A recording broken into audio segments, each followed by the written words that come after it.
Hey, for Wednesday, March 18th, 2020, this is the Pro and the Con Show, and I'm your host, Michael James Ott. As always, welcome to the show. And again, the purpose of the show is to encourage us to be better citizens. Let's go out and ferret out that news, folks. That's the facts, the who, the what, the where, and the when.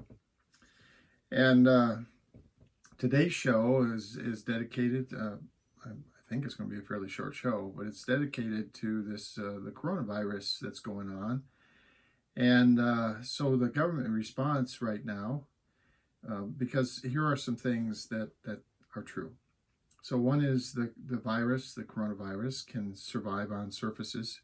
So it can survive in the air for, like, say, 2 or 3 hours if it is atomized for some reason. If someone coughs and it happens to be floating in the air, it can stay that way and it can survive for 2 or 3 hours, which means that if someone coughs in an elevator, and if the particles happen, some of the particles with the virus happen to be small enough, someone that's getting on that elevator, an hour later, in theory, could get the virus from someone that had already gotten off the elevator before. It can survive on various surfaces for several hours or even a couple of days, depending on the surface. People that can be very contagious can be symptom-free or nearly symptom-free. In other words, they feel nothing, they feel totally normal, or they maybe have very minor feeling things. And then what seems to be true is that younger people, mostly, especially children, ages 10 and below kind of thing, they seem to have a fairly good immunity to this thing. But older people, 20s, 30s, 40s, 50s, you can get seriously ill no matter who you are. Of course, the older you are, the more likely it is that it's going to be fatal for you. And if you have complications like diabetes or other factors that would cause you to have weakened systems, for fighting the virus, immunity systems. And so all those things are true, and other things are, no one has immunity to this because it's a brand new virus. And we don't have really any good way of testing it at the moment. I mean, there are tests out there, but there's not many of them. So in this country, we're way behind. This is the United States of America. We're way behind in ramping up the volume of our ability to test for this. And so what have we done? Well, the only thing that we can do, we have limited capacity in our hospitals, a limited capacity of respirators and other critical equipment for taking care of people who get very ill, and a significant portion of the people that do. I mean, this, depending on, the locality, sometimes the mortality rate can be, 25%, although on the whole, on the average, it seems to be hovering around 3%. And even at 3%, that's like, roughly 30 times the mortality rate of normal influenzas that go around the world every fall and winter. So all that being said, that's kind of the summary of the facts around coronavirus as we know them today. That is Wednesday, March 18, 2020. And so the response has been, well, the only thing that we can do is we have to shut down everything and keep people apart. So this social separation that we're talking about, and washing your hands on a regular basis and trying to avoid touching your face, because even though it can be airborne, and just to finish that thought from before, it can be airborne, it's much more likely that someone coughs or whatever, and it gets on a surface somewhere. So going back to the elevator, it's much more likely that maybe you touch a button, that somebody has been coughing and touched the button, and now the virus is on the button. You touch the button, then you touch your eyes or your nose or your mouth, and it generally enters the system. They're pretty sure through one of these locations on your face for the most part. And so we've got to, if you feel any symptoms, you have to sequester yourself. If you know someone that is positively ID'd, you need to, again, self-quarantine, separate yourself. And then generally all of us need to assume that there's a risk that all of us have this, because there's really no good testing available on a wide scale. And so what are we doing? We're shutting down all the schools. We're shutting down all the businesses. We're shutting down, travel. We're shutting down everything because there's no way we can test 340 million people on a regular basis at the moment. And so my wife and I were talking about this. We read an article this morning, and a fellow was saying, well, you shut everything down, and if you do a good job at that, the infection rate will go way down, the number of deaths will go way down, which is all that we're seeking here. It's what we're trying to do by shutting everything down. That's great. But he said, if you start,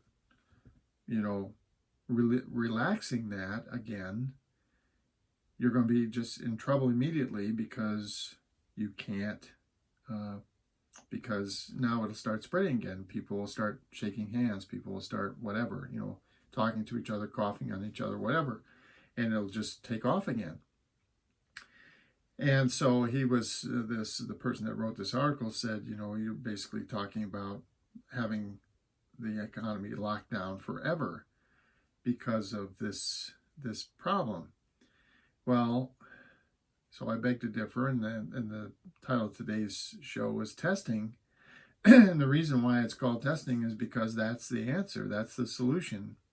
And in fact, in China and in South Korea and other places where they've had, where, some of this came up earlier than it did in the United States, what have they been doing? They've been testing like crazy. And that's what is going to have to be the norm around the world in regard to this virus, if we want everything to kind of return to normal as far as your ability to travel and, go shop or go to a restaurant or go to a basketball game, all those social activities that people do, and countless others, of course.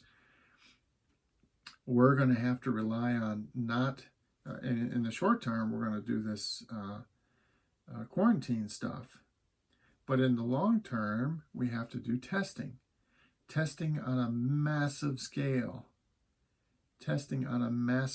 So in this country, for example, so some of the rules are still going to apply. We probably should avoid shaking hands and that kind of thing indefinitely, but that's easy to do, right? But then if someone feels like they maybe have some symptoms or whatever, we need to get them tested, and tested quickly, and then quarantined if they have this virus. And then they need to self-identify anyone around them that might have talked to them, that were places where they've been, so that those people anywhere near this person that is now tested positive can also be tested. And anyone that's tested has to be quarantined. And so what you're going to end up having to do is have millions of these tests readily available at any moment. The good news is you don't have to draw blood or anything. It's some swabs. You put swabs, I think, in the nose or whatever, and then they go into a test. And even the test result, I don't think, takes all that long. So, but that's the answer. That's the answer. Testing. The companies that are making and selling these test kits, they should do an abundance of business into the future, because the coronavirus will require the whole world to test these things, millions and millions and millions of times, perhaps a day, but certainly every week, and forever into the future, until we get to a place where, like smallpox or polio or whatever, we've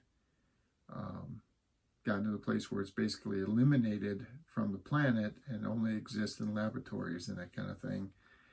And by the way, this testing has to keep going for at least 1.5 years or 2 years until there is a decent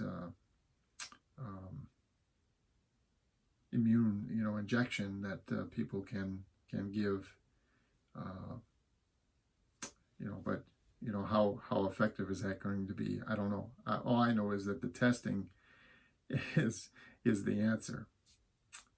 And so if you read articles that talk about, this is going to go on forever and it's always going to be percolating, whatever. No, we know there are tests. Tests work. We know that they exist. There's 2 or 3 different sources. We're ramping up test availability here in this country. The testing availability around the world is ramping up. And what I'm saying is that is the answer for the next couple of years, is just testing, while we also keep hold of some of the social segregation things that we're doing today. All right, so for Wednesday, March 18, 2020, this is the Pro and Con Show. I'm Michael James Ott, your host. Until the next show, bye for now.